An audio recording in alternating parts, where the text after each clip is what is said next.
Greetings, everyone, and welcome to episode 22 of Teaching Tales, the podcast totally devoted to sharing stories from the world of education. And I'm excited today, or this evening when we're recording, joining me today is a fellow podcaster, an amazing educator, Weston Kieschnick. Weston, how you doing, man? Brent, I'm excited. I got to admit, though, you said episode 22. Is that what you said? It's pretty crazy, yeah. That makes me feel like, man, I better talk to my wife and get upstairs and record some podcasts. You're going to overtake me here shortly, and I have no excuse. I'm worried about running out of stories to tell or people to talk to, but there's amazing people to talk to. I just need to find them and convince them to come on the show. But and we'll talk about your podcast in just a second. But for anyone who is not yet, growth mindset, yet aware of who Weston Kieschnick is, give my listeners, my mom and dad, tell them who Weston is. Yes, and my mom and dad too. Okay, so very good. For all four of you out there, my name is Weston Kieschnick. I'm a senior fellow with the International Center for Leadership and Education. All your listeners need to know about me is that I love teaching. I love it. It's a problem how much I love it. I love it so much. I married a teacher. You alluded to it. I host a podcast on teaching. I work with teachers every day. And undoubtedly my kids are going to grow up to be, resentful. They won't be teachers. They'll just be angry with me for how much I love it, but that's fine. I'm going to fight the good fight. I love teaching. I taught high school history for 12 years. I was a school administrator in both a high school and in an elementary school for a bit. And my heart was aching for the classroom in some way, shape, or form. And so I love the work that I get to do now because I get to travel around. And in addition to, speaking at conferences and stuff like that, which is really fun, I get to actually get in there and do the work and elbow teach and elbow coach alongside what I consider to be some of the finest teachers in the country. And that's awesome. I love your Twitter. I mean, your Twitter bio says what you just said. I love teaching. Seriously, it's a problem. It's a problem. And I first heard you speak and met you for 60 seconds of me getting to come up to you and shake your hand in person and say, wow, that was amazing. Last January at the Houghton Mifflin Harcourt Google Symposium up in San Jose, and you told an amazing story. And I'm not going to ask you to retell that story, but you are the perfect person to come on the podcast because you are a very good storyteller. And you alluded to you have the opportunity to get into classrooms and work, you said elbow to elbow, shoulder to shoulder alongside some of the best educators in our country. And I thought, wow, that would be cool if you could just share some stories of some of the great stuff that you see on a daily, weekly, monthly basis. I mean, because let's be honest, education gets a bad rap oftentimes. Yeah. In the news, it's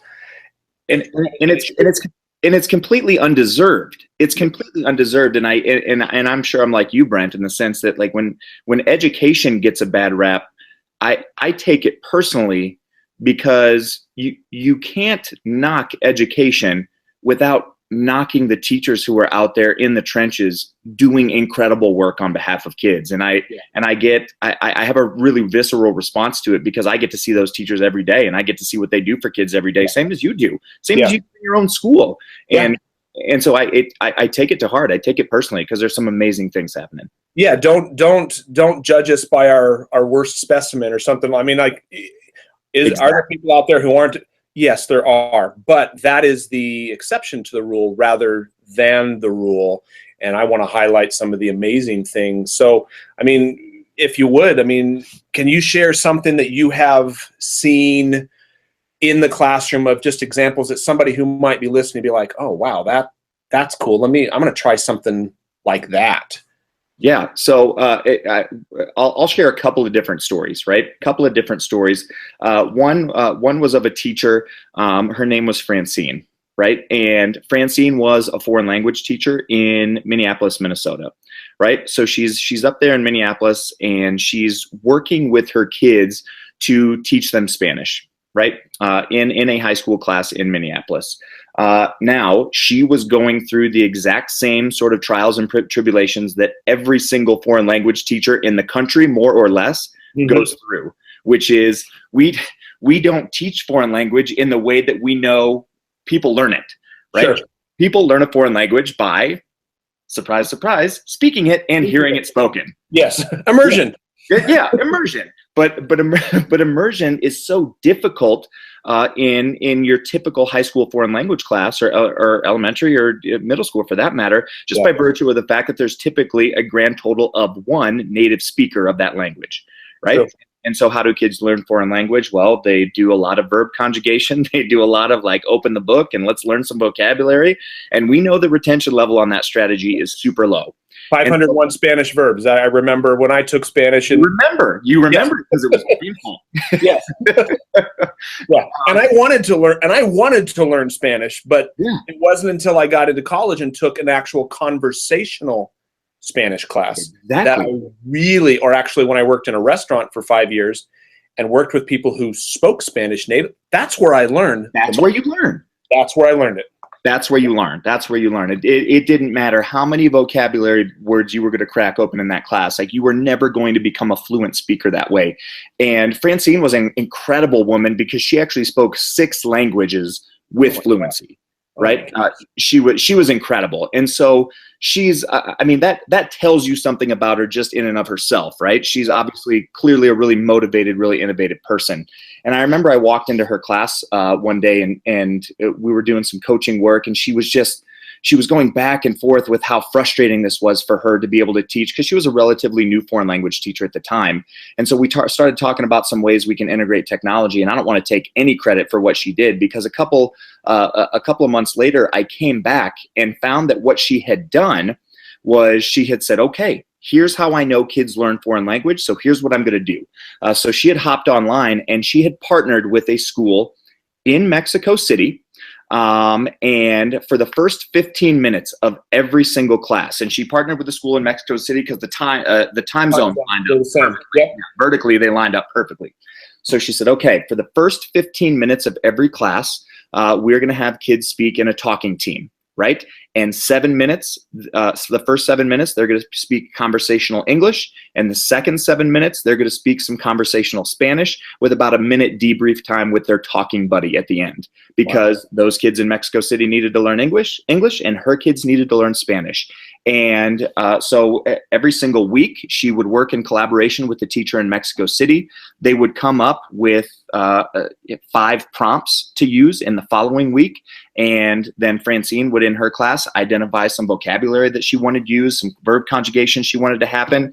And then they were logging on, and on Skype at the time, were speaking in talking teams, is what she called them, with their partners in Mexico City. And their language fluency over the course of the remainder of that year increased dramatically. Oh, sure. And it's unbelievable. And everyone wants to talk about, quad D learning, whether it's the rigor relevance framework, or you want to talk about SAMR and, that R redefinition. Like, that's redefinition. That is redefining what is possible. And here's this teacher, just Francine, just working away, just grinding away in a school in Minneapolis. And I hate that so few people know that story because there are thousands of Francines doing things like that for kids all over the place. Oh, yeah. Well, and you mentioned the rigor, relevance, and engagement. I mean, I go back to myself, and I wanted to learn Spanish as a high schooler and a college student, but not everybody does. But I'm thinking, what about the student who is in that class? What kind of, you crack open a textbook or look at the screen and see kids in Mexico City. How cool is that? Actually, yes. Relevance. Yes, please. Yeah. Engagement. Yes, please. I mean, how much better is that versus open to page 53. Here's your list of vocabulary words that's study for the test, get the test out of the way. And look at how well that answers the question that every every high school student will ask, why do I need to learn this? Well, here's why. Yeah. Because other people speak this language, because this world is big. Yeah. Right? And I mean, the main event obviously is the language acquisition, but at the same time, the processional effect of that activity is the recognition that they are part of a larger global community. And that may have been the most important for kids who never learned Spanish. That may have been the most important thing they learned in those lessons. Oh yeah, absolutely. Absolutely. And well, and the technology that's available. I mean, you and I are talking right now via Google Hangout. That's how we're doing this. And virtually, I mean, I won't blanket it and say everyone, but pretty much most of our classrooms now have the capability to do this. I mean, I may be overgeneralizing there, but I work at a Title I school in Southern California, and all of our classrooms have the ability to do what you and I are doing right now, to do what Francine was doing. And I just think how many teachers are out there right now who are thinking, Spanish teachers or something, thinking, oh my gosh, I would do that. I'll raise my hand. I would sign up for that. Yeah. I mean, well, I would argue there's a lot of them, but I bet there's some listening to this podcast who will say like, yeah, I would do that. But I don't know how I'd even go about linking up with a person. Like, hey, jump online, run the Google machine for a bit, and like, you know, like let's get our hands dirty and get in there and try to figure some stuff out. So my sister's a perfect example. So my sister, also a teacher, puke, like, Kieschnick, like, you know, like how many teachers can you possibly, you know, procure from your family? But my sister, I turned her to the dark side. She's a teacher now as well, after having not been a teacher for a long time. Okay. But I talked to her and told her that story about Francine. And this year, her kids were reading The Kite Runner. And she was like, man, wouldn't it be cool if I could, and she teaches in a really rural district up in South Dakota. And she was like, wouldn't it be really cool if I could give my kids a more global perspective? So she hopped online, started Googling folks, and linked with an author out of Afghanistan who was there during the Russian invasion. And he Skyped in with her entire class. And like, I mean, talk about drawing a line of connectivity to like, hey, here's a piece of literature that you're reading, and now let's make it real. Boom.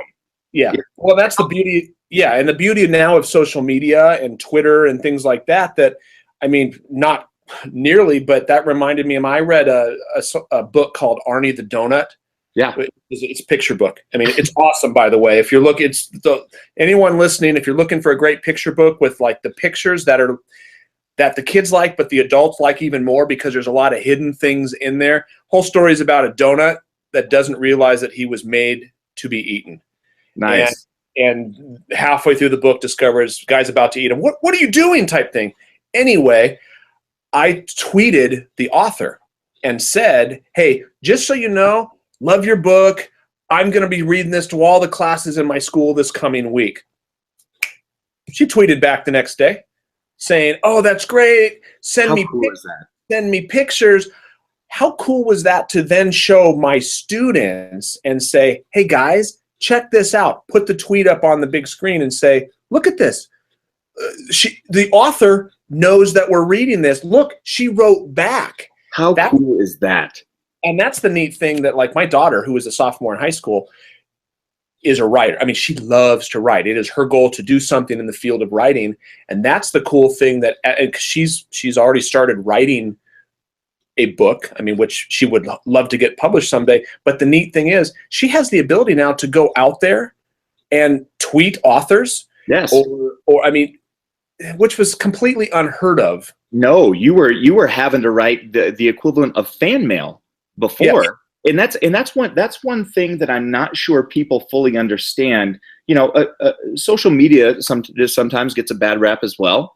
But I don't think that people have discovered that one of the incredible things about social media is that it's made people and wisdom and knowledge and expertise, like it's made it accessible. Yes. Which is, you know, that story about the author is perfect. Like it didn't used to be that you could get, you know, ready-made feedback from an author of a book you were reading in the moment, and now it's instantaneous. You can get it if people are accessible. It's all about how you use it. I mean, it's like I've done sessions at conferences to try to convince educators, for example, Twitter. You got to Yeah. get on Twitter, because I've learned more from Twitter since 2009 when I joined than my 21 years in education of organized PD Preach. combined. I mean, it is, but it's kind of, I think the perception is, well, I don't care what Kim Kardashian is doing. Well, then don't follow Kim Kardashian. Don't follow Kim Kardashian. It's like, I follow educators. Right. I follow educators with a tendency to share resources about educational technology or podcasting or administration or leadership. Those are who I follow. And I don't follow the Kardashians. I don't follow athletes, because I don't care what they're doing. It's all about how you use it. Exactly. And the beauty is you have that choice, and the connectivity that comes. And I don't know. I mean, we're bird walking here a little bit, but I'm great with it, because the beauty of things like Twitter is that, I mean, you and I have been connected on Twitter for a while, but this is the first sort of, other than that 60 seconds. Exactly. First real conversation. Yeah, this is the first real conversation that you and I have had. But it doesn't feel that way. It feels like you and I have had hundreds of different conversations, but just by virtue of our engagement on Twitter. And I think that's, there's going to be people out here listening to your podcast who are on Twitter, but they're not really on Twitter. They're just lurkers. They're tweeters, right? They're consumers. And one of the best pieces of advice I got a year ago from Eric Schenniger, he was just like, dude, like, start engaging with people on Twitter. It makes the experience exponentially better and the learning infinitely more robust. And he was 100% right. Because I think everybody, you have something to share. Everybody has something to share. And I think oftentimes we doubt. It's like, well, what do I have to share that Weston could pick? I mean, I always like to say, I've said this in multiple episodes, there is somebody right now in the world on Google searching for what you have. Yes. Whether you're a fifth grade teacher, high school teacher, college professor, whatever, somebody wants what you have. And that could be a lesson idea. It could be a podcast episode. It could be anything.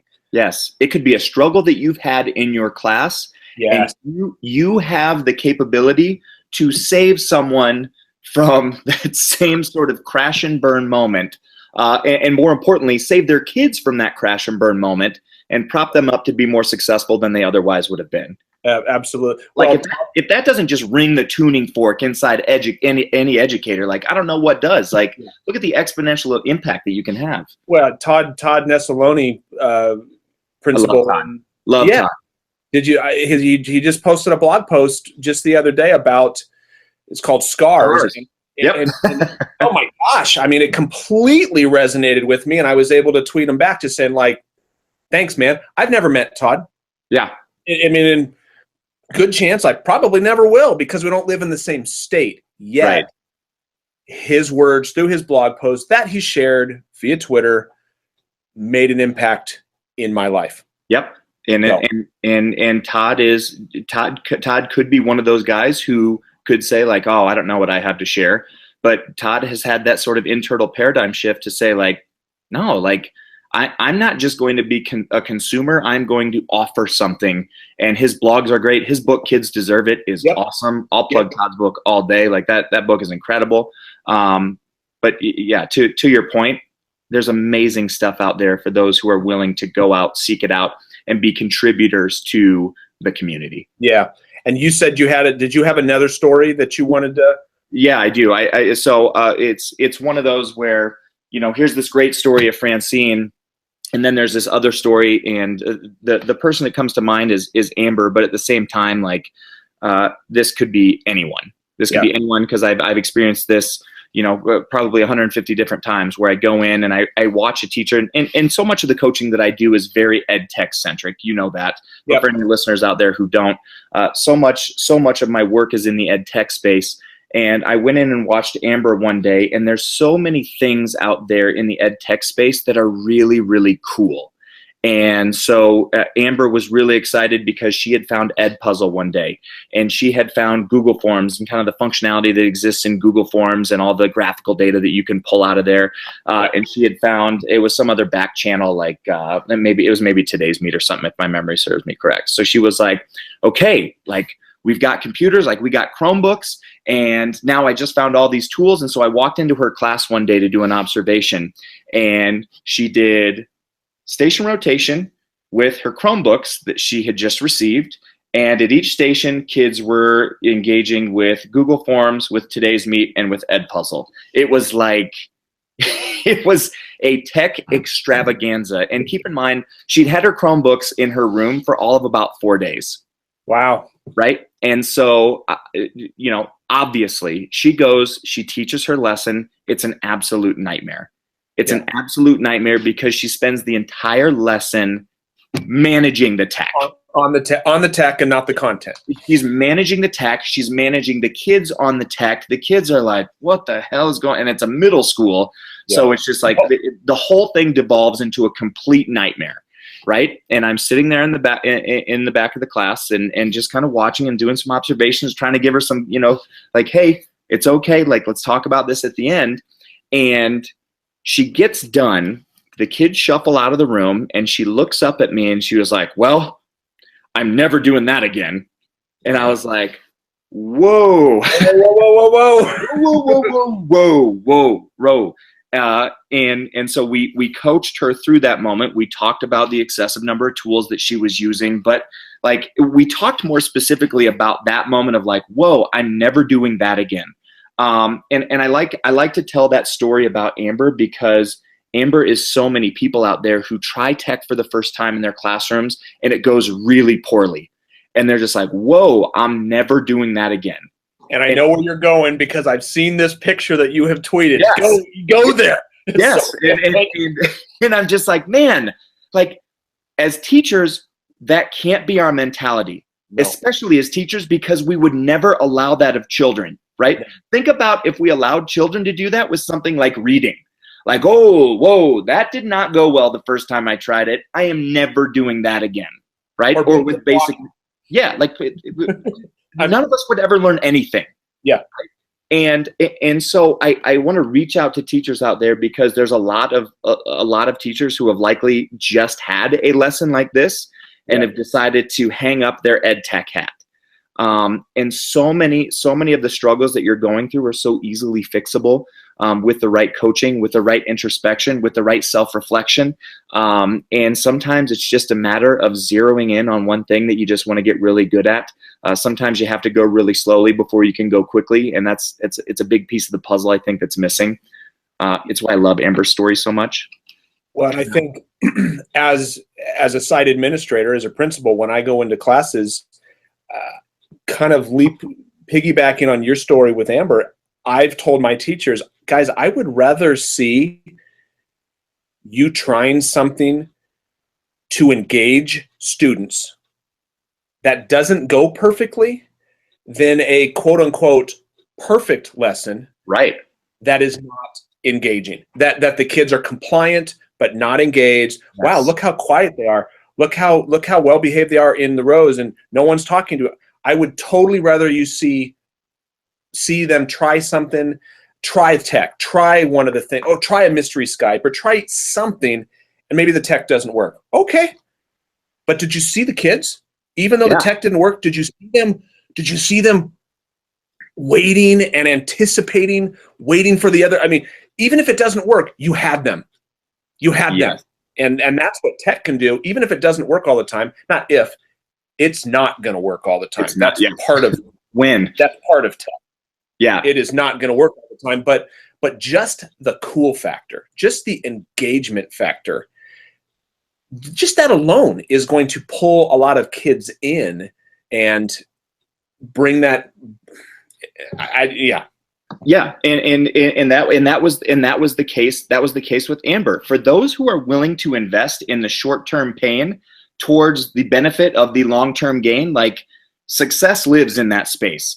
And the great story about Amber is that Amber is now a like station rotation master. Like I could walk into Amber's class tomorrow and unequivocally, I wouldn't be surprised at all if her kids are using Edpuzzle and using Today's Meeting, using Google Forms and station rotation, bam, bam, bam, bam. But she took a step back and she worked up to that, and she wasn't content to say, well, that didn't go well once, and now I'm going to ditch it. Yeah. And it's a mentality I hope all of us adopt it at whatever we're struggling with in any part of our field. And that's, gosh, I mean, every episode, I hope that there's like one nugget. I mean, that's it right there. When you try something and it doesn't go well, notice I use the word when you try something, because you're going to try something. Heck, I try stuff all the time. It's like, well, that didn't go real well. Still got to come to work the next day. Yeah. Yeah. type thing, because we're never going to learn anything. Like you said, I mean, failure, if we never failed, we're never learning. We ask kids to do it all the time. We better be okay to model that. Yeah. Amen. Yeah. Amen.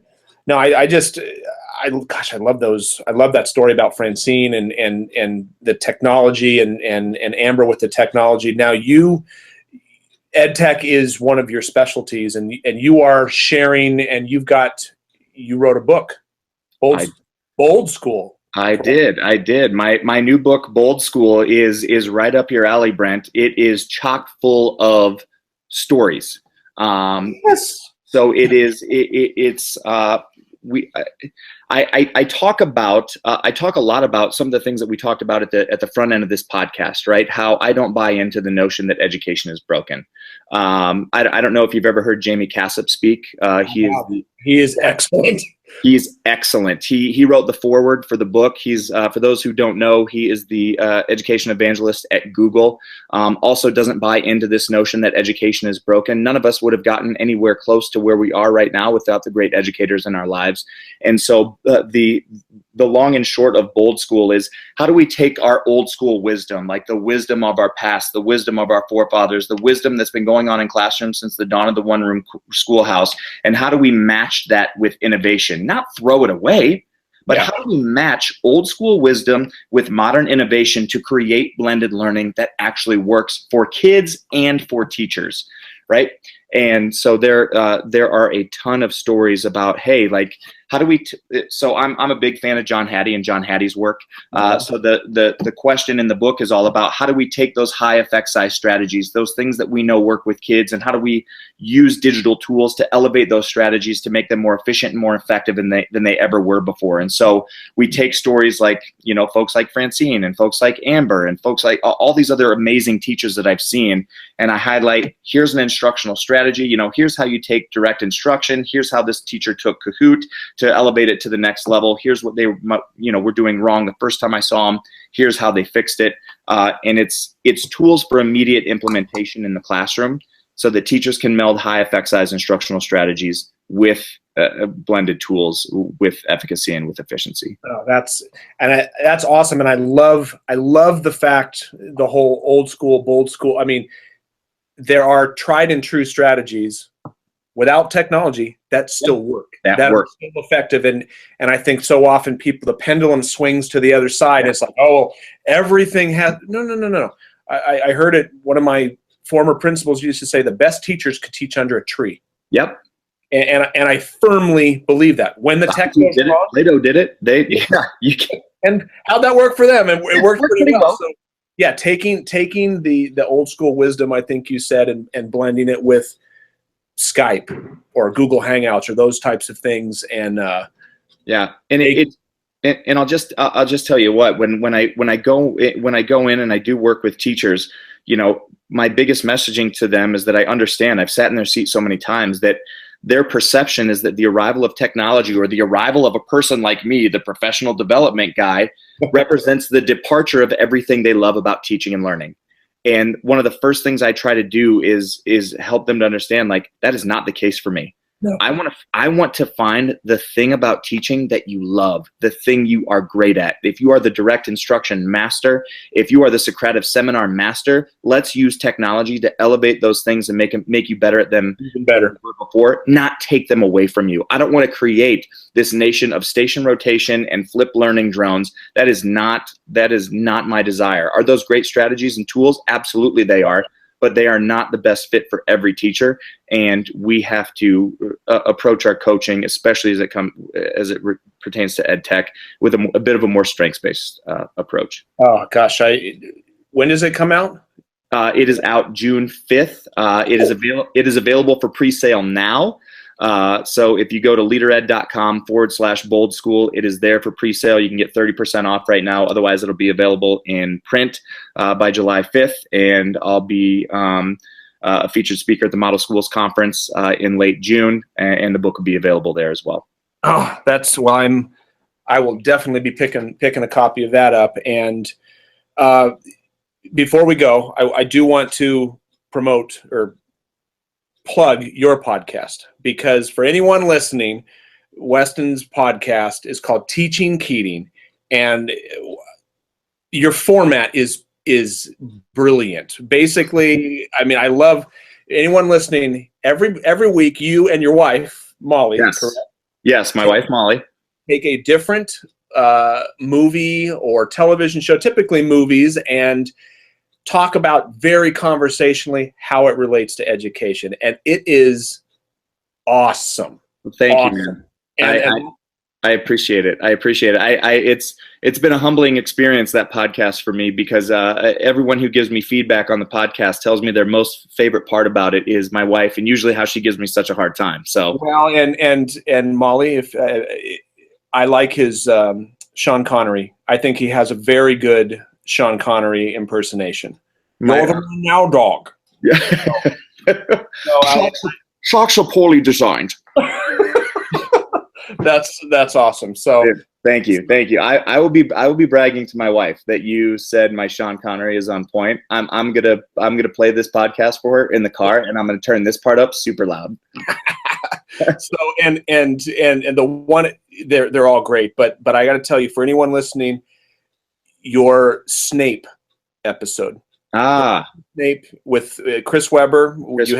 Hope, and you talked about RTI, response to intervention, and Professor Snape from Harry Potter. If you're familiar with the Harry Potter series, Severus Snape, basically not the bad guy, but anyway, that episode is stellar. So I don't even remember what number. It's one of your earlier episodes. One of the earlier episodes, and that is a crowd pleaser, and I can take no credit for that. That is Chris Webber. Anyone who wants to know anything about RTI needs to wrap themselves in Chris Webber's work. That guy is brilliant. Yes. That was an amazing talk. I mean, it was mostly RTI, and then you had a little Snape at the end, if I recall. But I mean, I've listened to that one more than once. So, but where can they find that podcast? You can find Teaching Keating on iTunes. You can find it on your podcast button on your phone, that one you keep scrolling by if you're wondering what it does. You can find it on there. You can also find it on my website, coachweston.com, on Google Play, on Stitcher. It's all over the interwebs, as yours is. So, and hey, great job on your podcast. I tell you all the time on Twitter, I love this podcast. It is great. You do an excellent job. You make me feel like I need to step up my game. Like I said, you're on episode 22. I'm only on like 25, and I started well before you did. I'm like, okay, Brett makes me feel like such a slacker, and you're crushing it. Your podcast is great. Well, that means a ton, my friend. Thank you very much. That really means a lot. I'm just trying to keep up with you. Please, so, no, thank you. You are contributing to the community in a huge way. And if people need to follow you on Twitter, they need to listen to your podcast. Like, you throw some great stuff out there. Well, thank you. That feeling is mutual. Where can listeners find you on Twitter? Find me at Wes_Kieschnick, Kieschnick. Awesome. Yeah, definitely great follow. Again, that your story you shared about what if that didn't go well. Now, what if students did that with reading? I mean, I think that's one of your pinned tweets. I mean, that is so mind-blowing. So definitely, guys, if you are not following Weston, you've got to follow him on Twitter and subscribe to his podcast, because it's entertaining, but it's thought-provoking. It's really, really good stuff. So Weston, thank you. Brent, I so appreciate you, man. This was a pleasure. This was a joy. That feeling is definitely mutual. And thank you, everyone, for listening. Really appreciate it. As Weston said, that little podcast button on your phone, if you haven't yet subscribed, Mom. And I'll come over and I'll help you subscribe. Make sure then you won't have to know. You can listen to it all the time. And thanks, everyone, for listening. Again, if you haven't subscribed, go ahead and do that. If you like what you hear, drop us a review and a like. We would appreciate it. And Weston, thank you once again. Everyone, thanks for listening. Until next time, have a good one.